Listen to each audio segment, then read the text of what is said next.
Hey, I'm Jordan. And I'm Ashley. We're the founders of For the Good, a community created to empower and elevate you to live a purpose-driven life. Our mission is to bring light into our world, and to do so, we have learned that it must start within. We are so glad to have you here with us.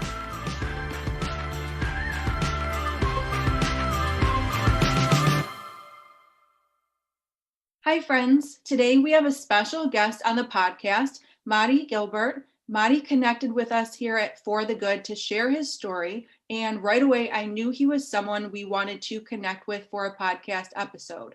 Mahdi, who was born without arms or legs, is known as the world's magician. He has traveled the world to appear on stage and on screen to share his talents and message. Mahdi, it's great to have you join me here today. Well, thank you. And it was really just an amazing thing to discover you guys. Ever since I've transitioned to the online world, seeing what other people are doing online, inspiring people, my life was just not totally offline, but everybody was doing things in person.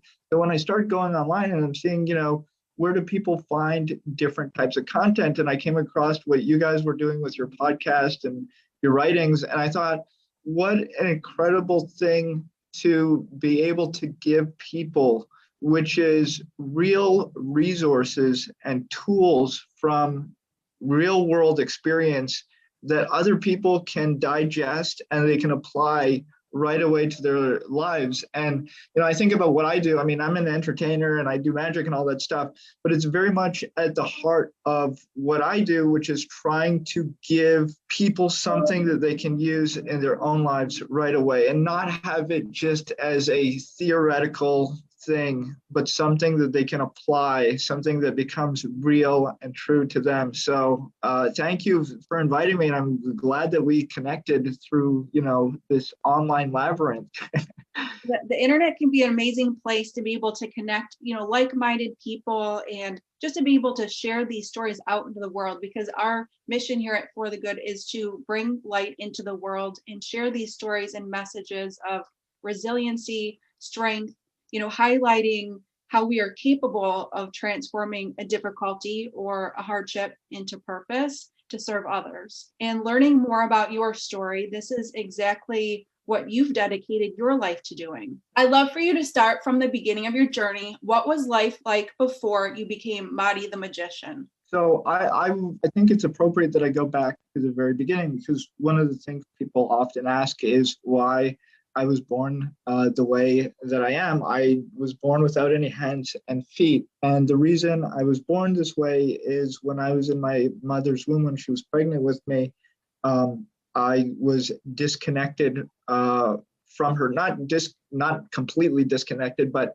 what happens sometimes is there's complications and the baby stops receiving all the life-giving nutrition, the oxygen in the blood that keeps the babies alive. And what usually happens in those cases is, very unfortunately, the baby will die, the mother will have a miscarriage, and that will be the end of the pregnancy.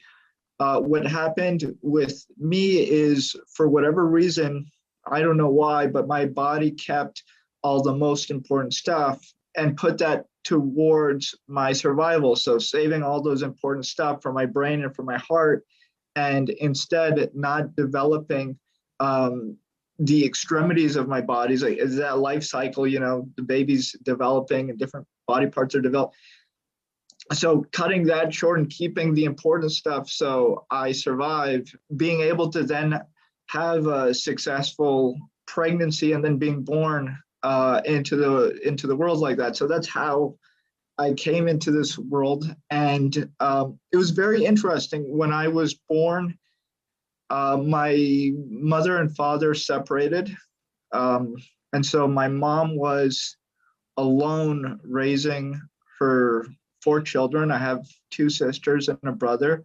And we were very poor growing up. We didn't have much of anything. And you just really don't know what's possible for you when you're growing up in that environment, and also growing up in a condition which restricts you from all the things that you want to do. And so I was growing up in my neighborhood, which was a very poor neighborhood. And I think one of the most tragic things, and I guess you don't see it as being so extreme when you're young, but when people are so poor, they become desperate and everybody becomes a predator in their own way. So when I was a little kid, it's not like the people in my neighborhood said like, oh, here's this kid without any, arms or legs. We're going to be nice to him. It's like, oh no, let's steal from him. Let's beat this guy up. He can't protect himself. That's crazy to say that because you're thinking like, why would people do this? But that's just the mentality that you have when I think the human being is not in a state where they are growing as a human being. They sort of denigrate into something else. And that's not to say they're not human or something like, poor people aren't humans. That's not what I'm saying. But when you are in that environment, it can affect you in a very negative way. And so I remember growing up, experiencing all those things, being incredibly nervous and developing, a language disorder. So many people are staring at you all the time and, talking about you like, here's this person who doesn't have any whatever. You always feel so self-conscious. So I had a very difficult time talking and doing stuff. And at the same time, you're an innocent kid. So, you're going to school and everybody wants to do stuff in school, and everything that you want to do, you're being told that you can't do it, that it's not for you. And I'll give you an example. When I was in school, we had a music class, and every kid got to play an instrument. And what's the instrument I want to play? I want to play the piano because I thought it sounded beautiful. I like the piano. So I remember telling the teacher that, and she pulled me aside, and she didn't say it to the whole class, or she only told me, but she wanted to let me down. She's, Maddie, you have a different body than other people. Maybe you can't do stuff with your body in the same way, but you have a very good mind. So you should concentrate on that so that, you can do stuff that you'll be successful at. And I thought, okay, well, that sucks, but I want to play the piano, right? Like, thanks for telling me that, but that's not, that's not what, people tell you, I think, what they think you need to hear. Sometimes what you need to hear is what you want to hear, if that makes sense. So anyways, without getting into the whole psychology of that, I just was in a place where I was constantly just thinking, what am I going to do with my life? And am I ever going to have a regular life? What kind of experience of life is this? And as I get older, am I really going to be able to live the life that I want to live and become the person that I want to become? Because I'm saying all these things that I want to do, and everybody's telling me that it's not possible for me. So what do I do? And, I'm asking myself, a kid, these philosophical questions because, like, what else? Everyone's telling you no, but you don't want to know, you don't want to hear no. So I remember hearing about magicians. Like, I had never really seen a magic show or something, but I knew it was somebody who existed out there. There were magicians, and these were people who could do anything. And so I thought to myself, oh, if I become a magician, I'll just be able to do anything. And, I won't have to deal with all these no's. I can just do it. So that was my initial mindset, like, oh, I'll just become a magician as a problem solving thing. And then I got really interested in magic and seeing magic. And I really, I wanted to learn about it. It was very hard to learn about it. And everybody who I talked to, they would tell me, well, you really can't do this. You have to be more realistic. And it's like, well, what do you mean? I want to become a magician. Magicians can do anything. If you guys are telling me that I can't become a magician, this doesn't make sense to me. So that's how I first started to get into it. If we were to really just go quickly over that period of my life. And on your page, it just reminds me that I read a powerful message, and it said, So many people get stuck in the stories that they tell themselves about their lives, their situations, and their own character, that they get in their own way of moving towards their true passion, goals, dreams, and desires. So in the situations that you've shared with me and throughout your life, how were you able to push through it for yourself?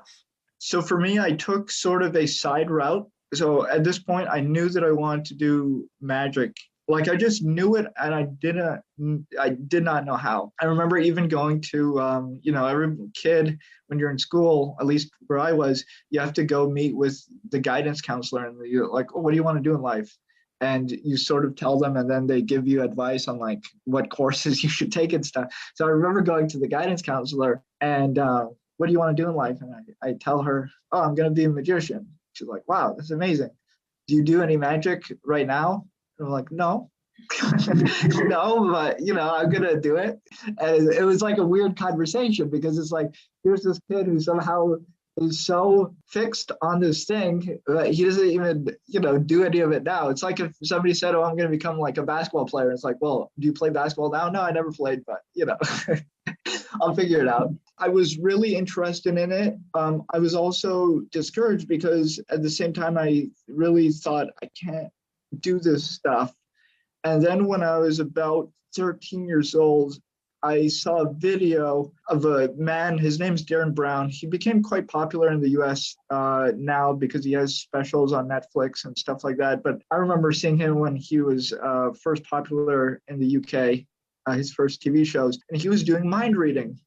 And for me, I would watch this and I was fascinated because at the beginning of every episode, there was a disclaimer saying everything that you see in this TV show is accomplished by psychology, suggestion, hypnosis, memory, and misdirection. And so I thought, wow, he's not talking about sleight of hand. He's not talking about something that physically uses his body. Here's the guy who's using these skills. And I thought, well, I have a brain and I have a mouth. Well, I'm not very good at using my mouth, but I can learn.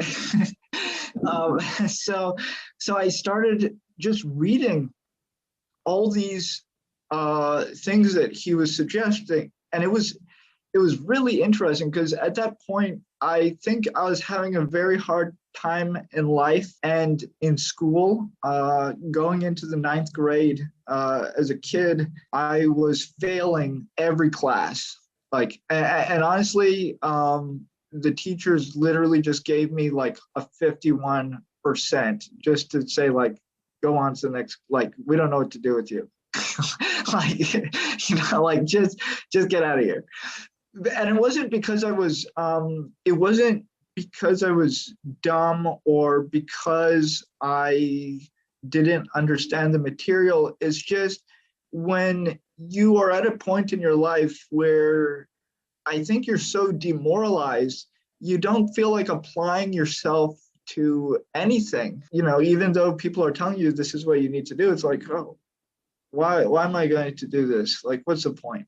Mm-hmm. And that was just my mentality. I had a very, defeatist mentality, of what's the point of any of this? Oh, I'm going to finish school and do what? I can't do any of the careers I want to do. I can't do any of the stuff. Why am I wasting my time here? That's, as a kid, just negative attitude that I had. And also, I had trouble speaking with people and, nobody knows what to do with you. They just, and unfortunately, I think a lot of kids get, fall into these holes, these gaps in the system, and just, they become sort of forgotten. And I don't know what happened to them. They drop out, they fail, and, they sort of just fall out into the fringes of society.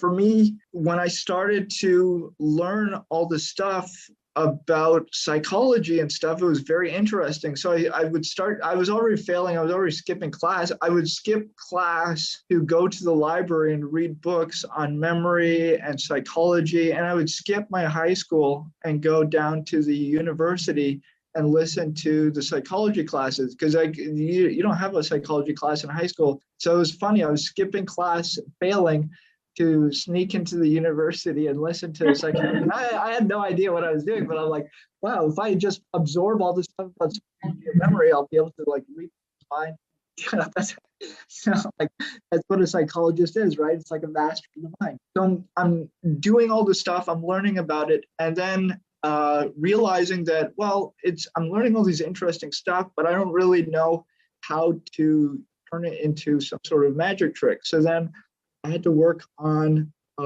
turning stuff into tricks. So one of the things I would do is I would memorize playing cards, and every single playing card would be a character in a movie, and I just imagine them all at a party. So I could then take, I could tell Ashley, take some cards and hide them, put them in your pocket, the next spin shovel. I don't know what cards you took. And then I would deal the cards face up on the table, looking at every single card. And as I was seeing the cards, I would imagine those characters leaving from that party that I had in my mind. And then once I'm out of the deck, I realize, okay, I didn't see, 5 characters leave. These are the 5 characters that are still at my party. Those characters must be the cards that are in your pocket. So then I could create some sort of like a mind reading type presentation like that. And so it was very slow at first, and I was just using everything that I could. And I would get into detentions and stuff because I just wasn't doing my homework. And so, having to stay inside the office with the secretary, and she would let me play. She'd let me play on the computer. She liked me, so she'd let me play on the computer. And I would play Minesweeper and all that stuff that's on the computer. And then when she would leave, because sometimes she had to run some errands, she would leave. I'd see what else is on this computer, right? And so I would find there were about 1,000 students in my school. So I found the files of all the students and the teachers in my school. And it had their address, it had their parents' name, their family's name, medical history, all the notes from their teacher, like everything that you can imagine in a school administration system. So what do I do? Like, this is horrible. This is totally illegal, by the way, but I'm a kid. So I think the statute, I think I'm protected by both. I was a child, but anyways. So what do? I make a copy and I take it home. And then I make a file for each one of the students. I have a page with all this information that I have on them. And I have the school yearbook. I cut out the photos. I paste it on each of them, has a paper. And then every single time I'm in school and I'm walking around going from class to class, I'm just constantly listening to everything everybody's saying. And I have a file on them, and I just put notes in the file based on the conversations that they're having. So maybe somebody has a new girlfriend or a new boyfriend, or somebody's having an argument with this person, or they went to go see this movie, or, they're going on a trip to this place. And I'm just overhearing all these stuff, just like you would in any environment. But nobody knows that I'm listening all the time, and I'm just taking notes. So from all this information that I had, when I'm presenting these little magic tricks and stuff, I then, could turn to somebody and just, really give them some obscure piece of knowledge, but almost like in a freaky way, like there's no way that I could possibly know this. And I would play it up. So I'd like whisper into this person, I'd be doing this magic trick, and then I'd have like a girl beside me. And then I'd whisper to her, that she shouldn't really argue with her mom. And I name her mom, and, how everything's going to get better. And then like these people would just look at me like, wow, this is really weird. Maybe this person's psychic. Maybe this person's like, how does this person know these things? And just creating these experiences for people. And really that got me out of my shell from not being able to talk to anybody to presenting magic for them. All of a sudden, all the problems that I had with speaking and like all that stuff went away almost magically. And my grades started going up because all of a sudden I was actually interested in being in the place that I was and connecting with the people around me. I could now connect with them in a positive way, whereas before I just didn't see any point to connecting with them. To be honest. And I hate to say that because it sounds like it's such a bizarre mindset to me right now, but that's just the way it was. And so that is how I started. And later on, when I was 17, I approached learning sleight of hand, which was a whole other thing. But yeah, that's how I began. So you mentioned a couple times about mindset, and during that time frame, more geared towards that negative mindset, focusing on, these discouraging thoughts that people began filling you up with. How important of a role does our mindset play in our life when it comes to handle these obstacles and struggles that life brings our way? It's everything. So when I was first learning about this psychology stuff, I was learning about hypnotism. And I would practice hypnotism. I would practice on whoever wanted to be hypnotized. And I would also hypnotize myself. There's a whole field of self-hypnosis. And one of the authors that I read was Emile Coué, who was a French hypnotist. I believe he worked as a barber before he got into hypnotism, but he had a whole theory on these affirmations that you give to yourself. And he had a program where you really tell yourself the things that are true. You decide on who you want to be. You decide the things that are true about yourself, that you are a person of value, that you're good at this, whatever it is that you really need to affirm in your life. And you have a program where you literally just stand in front of a mirror and you tell yourself these things every day, over and over and over and over again, until you internalize it.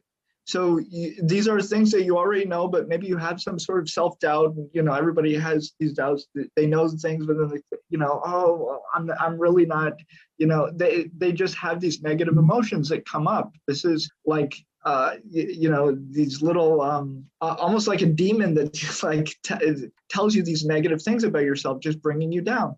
And so this was really just aligning yourself with the truth and telling yourself things that you want to be true and things that you know that are true to a point where you understand them. So when I was getting into this stuff, I had daily affirmations that I would just tell myself every single day, very basic things, very, very basic things, but things that were things that I needed to hear, things that I wasn't hearing necessarily, that we all need to hear about ourselves. And maybe we just don't hear them because people are not paying attention to our inner world, and we're not paying attention to our own inner world and what we require. So for me, that was a huge difference. That was definitely a thing that radically changed my life. But the other thing that happened was seeing success. When you have a vision, when you have an idea, it sort of is something that doesn't exist. It's something that's in your mind, and it's very easy for it to be destroyed or disappeared, or you don't have space for it because you have too many things going on in your life that take you away from whatever it is that is inside you. And so when I started to perform and I started to get that feedback of, wow, people are having a good time at this. I'm actually having a positive experience. But not only that, people are engaging with what I'm doing in ways that I never thought possible. And the way that I feel about it, I've never felt like that before. I remember the first time I did a show at my school. I'd been doing some magic tricks, and some kids liked it. And I said, "Come back tomorrow. I'll do a real show for you." So I went home and I prepared everything that I could possibly do, and I performed this show. And I was a kid, like 16 years old or 15, and I had no idea what I was doing, but they were so excited. One of the tricks, the trick that I ended with, I did not know if I was going to get it. Like, it was just, I'm trying to read somebody's mind, and I didn't know if I was going to get it or not. Like, I really felt like, no, this isn't going to work. This person is thinking of something. So anyway, so just a shot in the dark. Really, I got lucky. I don't know. Maybe it was luck. Maybe it was fate. I really don't know why I said what I said, and it was really impossible that I knew this thing. I just said it. And this kid, he's sitting across from me, no reaction for like 5 seconds.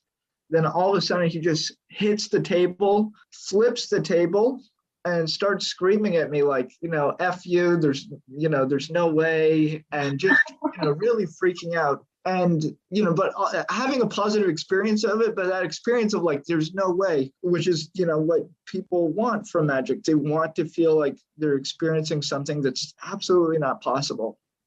And for me, I was so excited. I remember having goosebumps the whole day, and going home and telling everyone like, oh, this is so amazing. Like I want to do this for my life. And for me, it was just like this overwhelming feeling of, you had all these moments of doubt and discomfort and pain from failing and from doing stuff and it's not really working the way that you want, to having feedback that is overwhelmingly positive, and you just it almost becomes fuel for you. It's like, and that's what I think happens to us in life. For me personally, I think early on, I think my motivation now is different, but early on, I was motivated by profound dissatisfaction,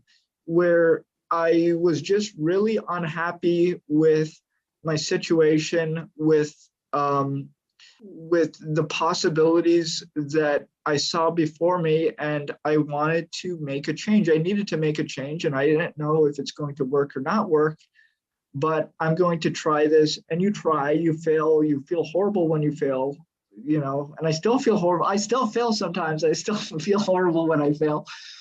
But when you succeed, you get that payoff, and it's like, wow, the payoff is worth so much more than those failures, that no matter how painful the failures are, you just say to yourself, I'm going to try this again and again. And the more you try and the more that you go for things in life, the more you succeed. And then you become bolder, and it becomes a self-fulfilling cycle where you're constantly motivated by your successes and those different experiences.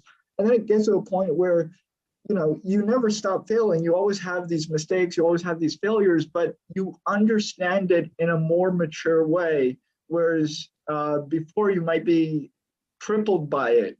Whereas when you've seen success and you've experienced success, you're then able to swallow it and understand that it happens. But what I am going towards and what I really want, my real goal, is so much more valuable than this temporary setback, that I can't let it overtake my life. So that is, that's a whole shift of the mindset that happened to me. And it took years. It's not a thing that's automatic, but it's a slow shift in mindset where then you just, as you go on, you become like a machine where you're not bothered in the same way by things. I love how you mentioned that it is something that takes time, because I know that some people that I talk to about mindset, and especially going back to how we talked about affirmations, that they'll listen to a podcast for affirmations, once or for just a week and say, well, it's not working for me. So it really is something to be said about doing something repetitively and continuing to build yourself up in that way, because ultimately, as you've experienced, and in my life as well, it builds up your resiliency and shifts your perspective on how you handle situations. And you will not get immediate joy in many cases.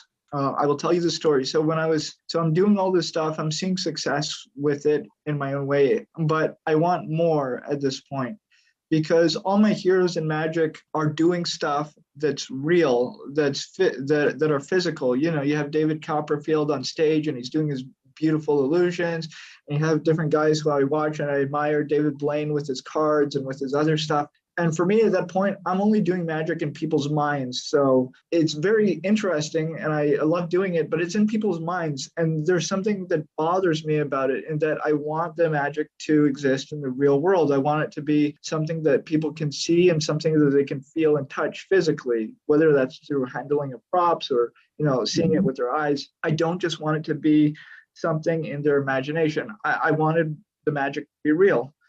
So I remember I was 16 years old and I decided on my 17th birthday, I'm going to learn sleight of hand with cards. I didn't tell anybody this and I didn't think I could do this. I remember I got a deck of cards, which, I could not hold back then because cards are slippery. And like now it's easy for me. I just pick up a deck and, I can do whatever I want with it. But in the beginning, I could not even hold a deck of cards. I could not shuffle. I could not cut. I could not do anything. So I wait until everybody in my house is asleep and I'm there alone in the dark and I take the cards out of the box. At this point, I had been reading some stuff about magic, so I understand some techniques. I understand some card techniques and stuff like that, even though I can't do it yet. And I just sit there and I'm trying to figure stuff out, and literally just all night, maybe 8 hours a night. I didn't sleep. Like I would literally, from until people went to bed until they woke up in the morning, I would be trying to do stuff with cards, and then I would sleep on like the way to school and a little bit in class. And I would do this for months and months, just trying to figure stuff out, not telling anybody, not succeeding, and slowly, trying to figure stuff out. Nothing's really working. And I try to do this.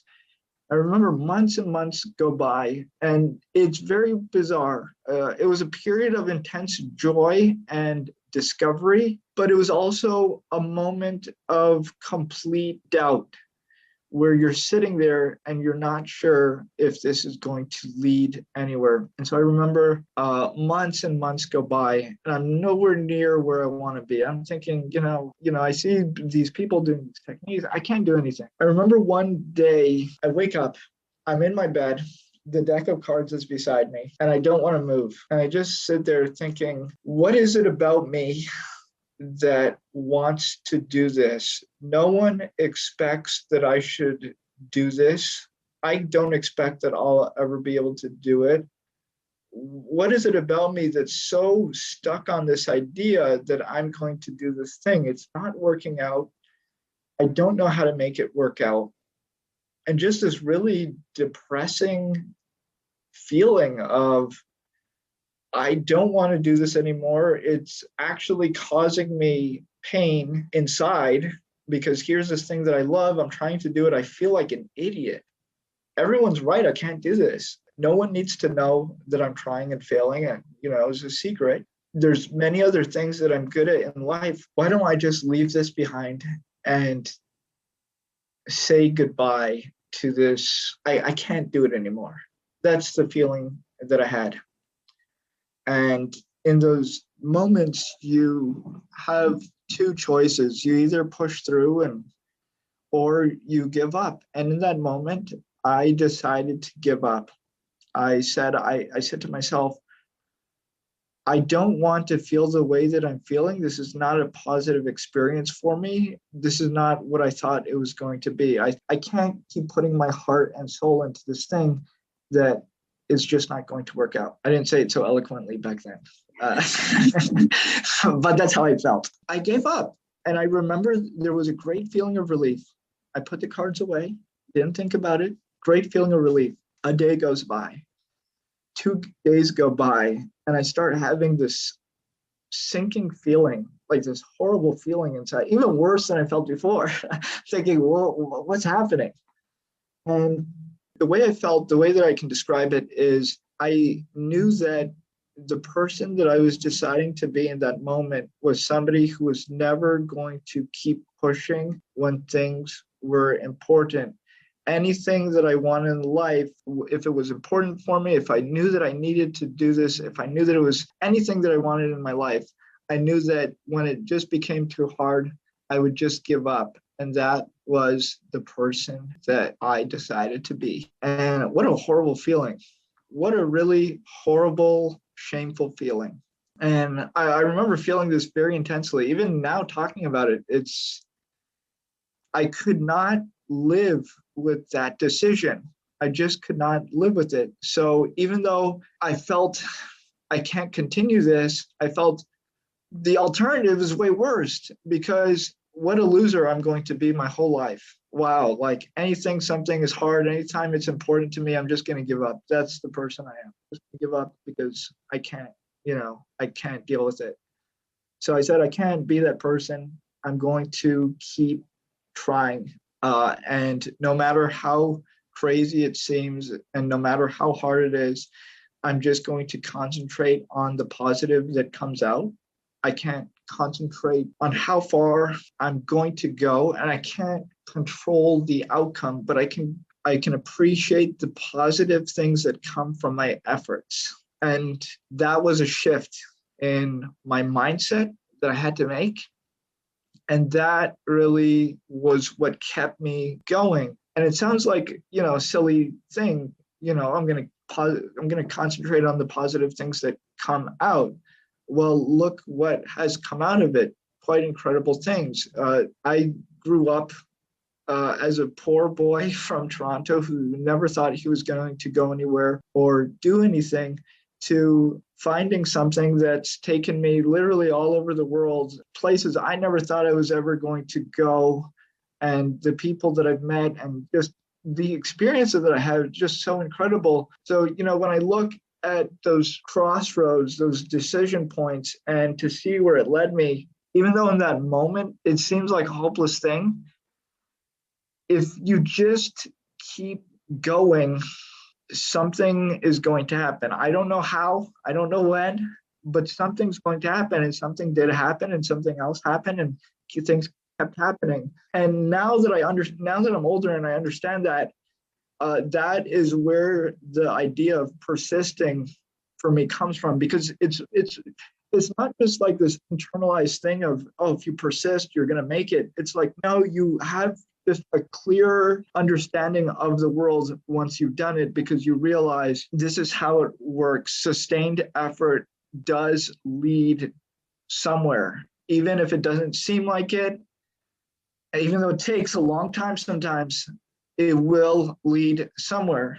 But it's like this with everything in our life. Let's say somebody wants to lose weight, or somebody wants to do something. They try really hard and they don't get the results that they want. I understand that. But if you give up, you're not going to see any results. You're actually going to see negative results. So there does come a point where you need to do things without the feedback. When you do get the feedback and it's positive, it's incredible and it will fuel you, but you have to not depend on it and become emotionally dependent on the positive feedback. You have to sometimes work in the dark and be willing to work through the darkness until you see the light. I don't know when the light's going to come, but eventually it will come.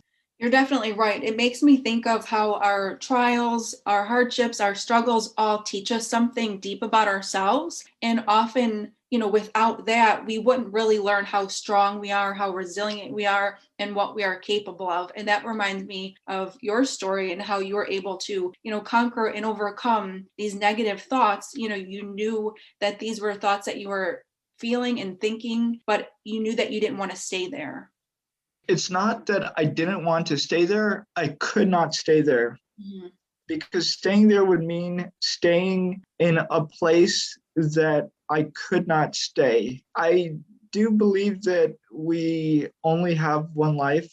People have different beliefs, but I personally believe I have one life, and that I cannot, I have to do my best during this lifetime that I have, and I have to really try to make the most of it. And I'm not in control of every outcome.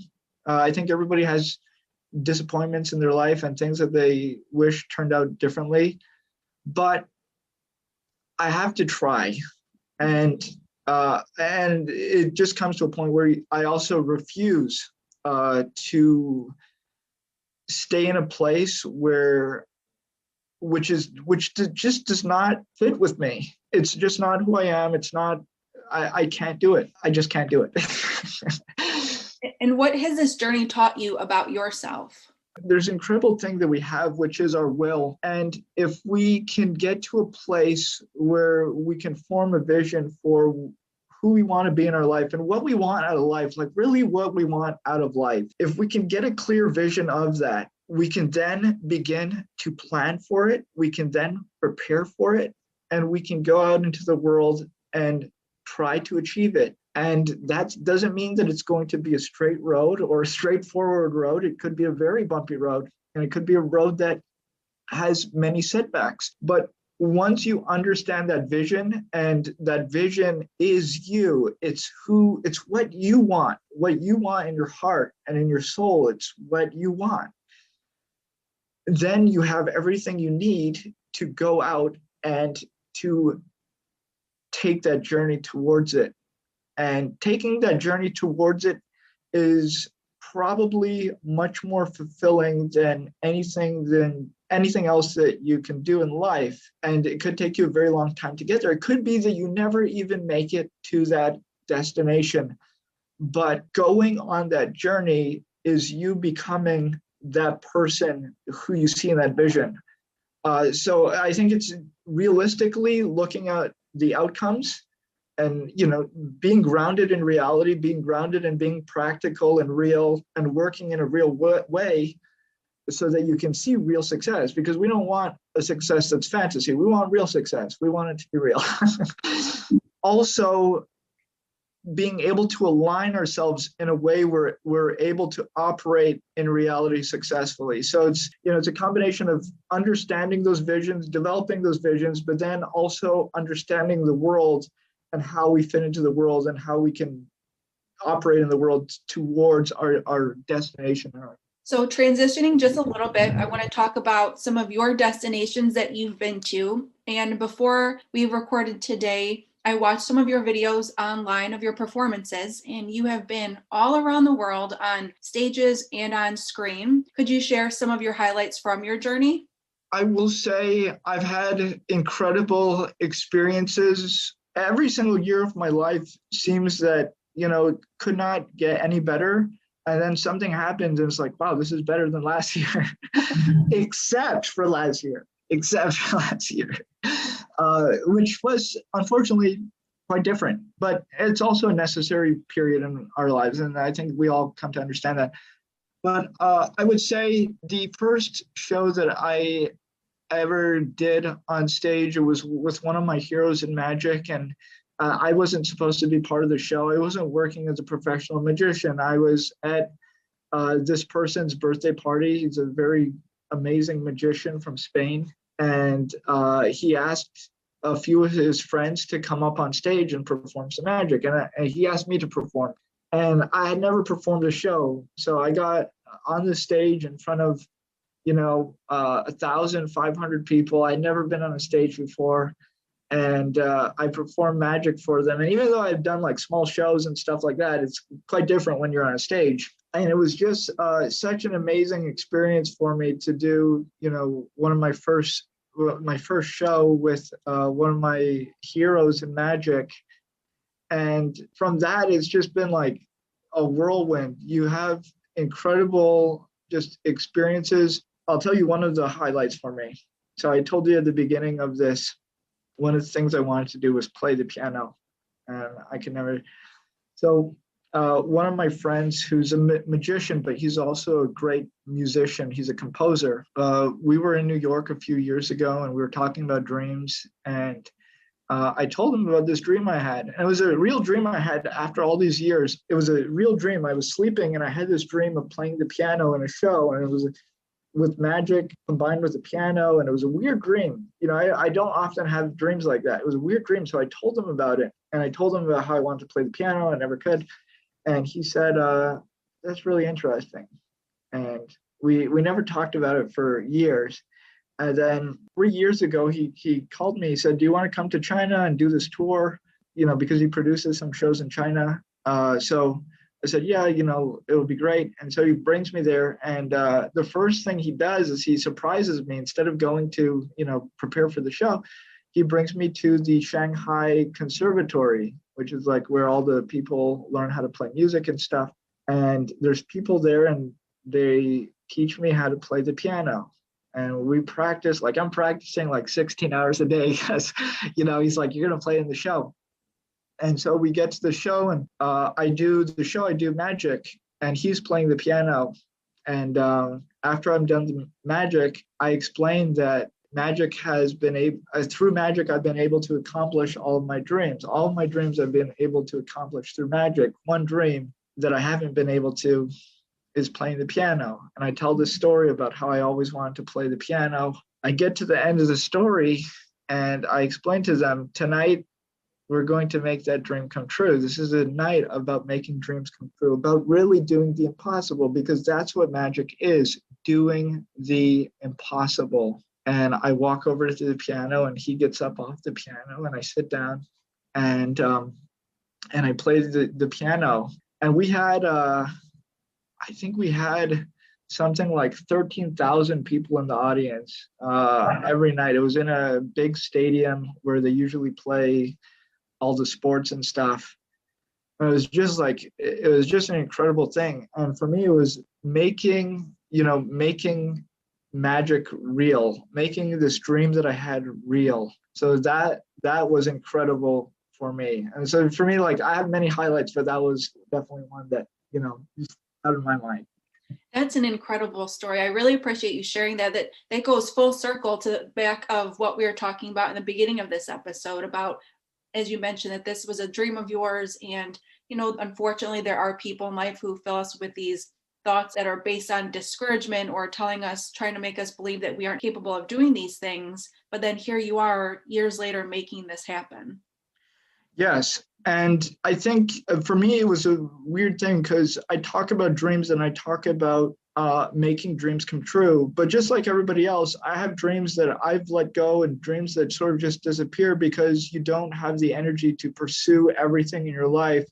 So for me, it was an incredible opportunity to really reignite a passion that I had earlier on in my life, a dream that I had, and make it into a real thing. And now it's something that I try to do in many of my shows, which is play some music. And I don't always tell the same story. It's often changes a little bit depending on the audience and the format of the show.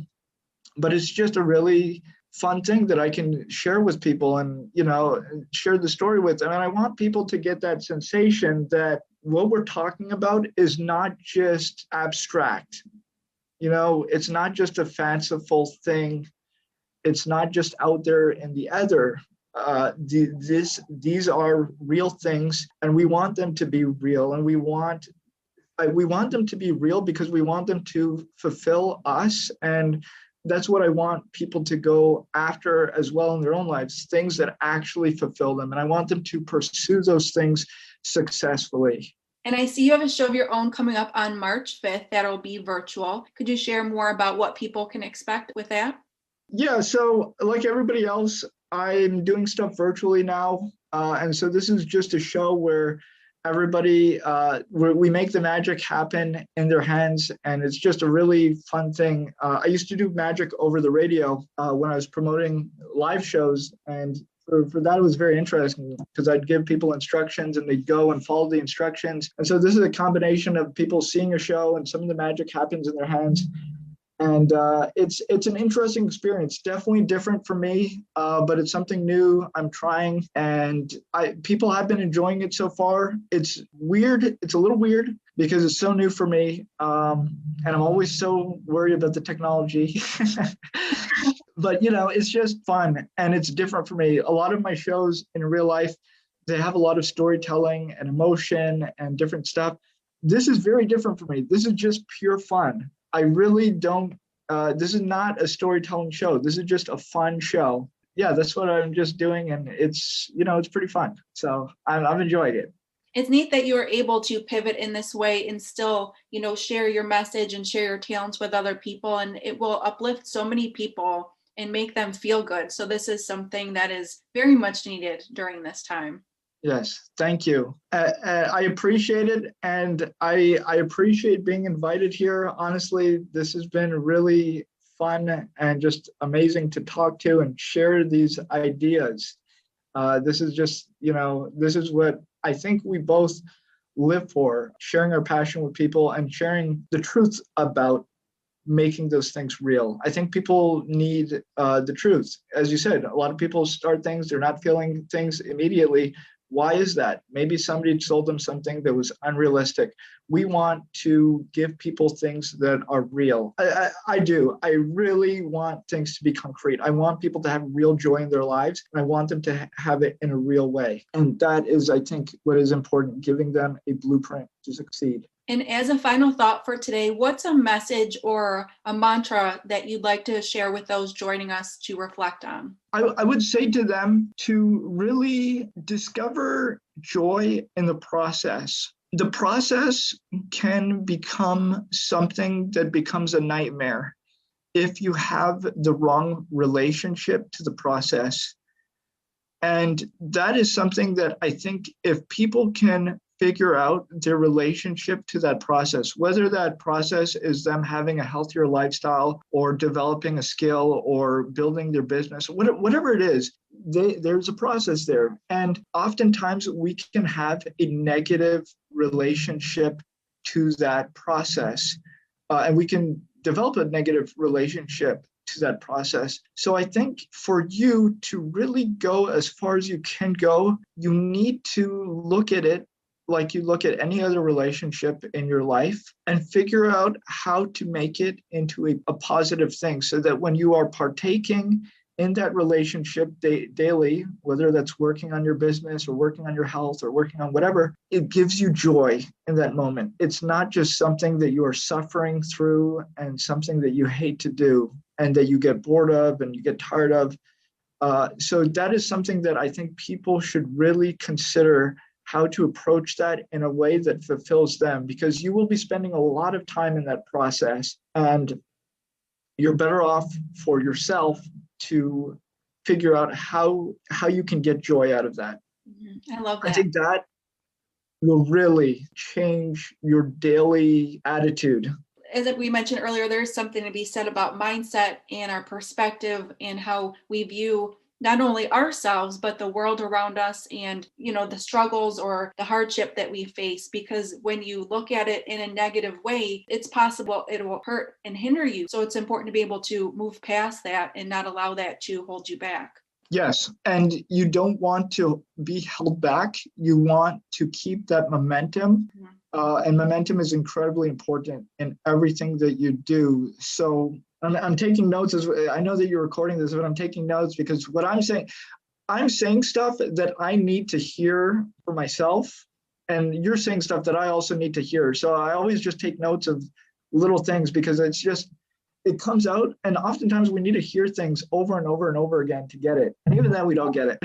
We need to be told again. But that momentum is incredibly important. And one of the ways we keep that momentum is being fulfilled. And I'll tell you, it's very unfortunate. It was a situation we have with this virus. I usually swim a lot. And ordinarily, I don't like certain exercises. I don't like certain things. But I would go swimming every single morning. It was a joyful thing for me to get up. And, I do what I need to do in the morning quickly, and then I go for a swim. I get my exercise in for the day. And it's just, I have a great relationship with that. So it's not something that I look at like, oh, I have to go to the pool. I don't want to go. No, I love to do it. So building love, finding love in what you do is very important in order to keep yourself motivated. Before we wrap up, I want to thank you for coming on here and sharing your story. There's a power in sharing our stories. I think that too often, for me personally, I've experienced a transformation once I shared my story, even the hard parts of it. I believe that there is a power in it because it brings hope and healing to other people in our world and really allows them to step into this space as well.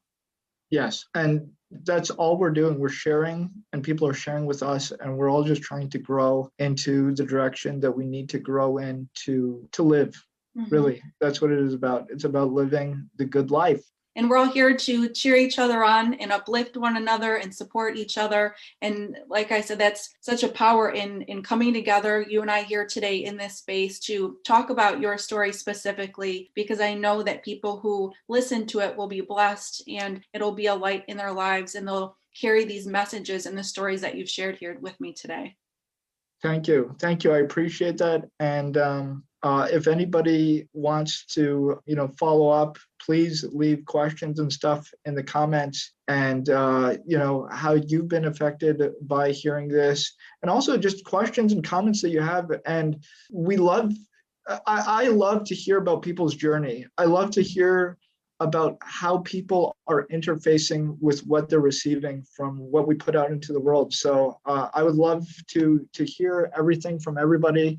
And I thank you for this opportunity. It's been really fun. And also just nice. It's just nice. And before we wrap up, where can people find you online? They can just search for me, Mahdi the Magician. My name is Mahdi Gilbert. They can find me online. Facebook, Instagram, your website, all kind of fun places, YouTube. Yeah, everywhere. It's easy to find. It's easy to find everyone online now.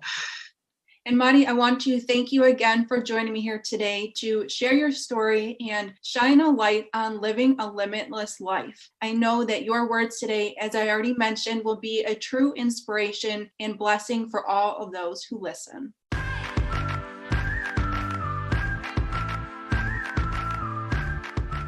Thanks for joining us at the For the Good podcast. We would love to connect with you. Join us on Facebook and Instagram at For the Good Official, and our blog at forthegood.com. And be sure to subscribe to our podcast so you never miss an episode. Remember, a positive mindset is the beginning of true happiness, not just for the good of the individual, but for the good of the world.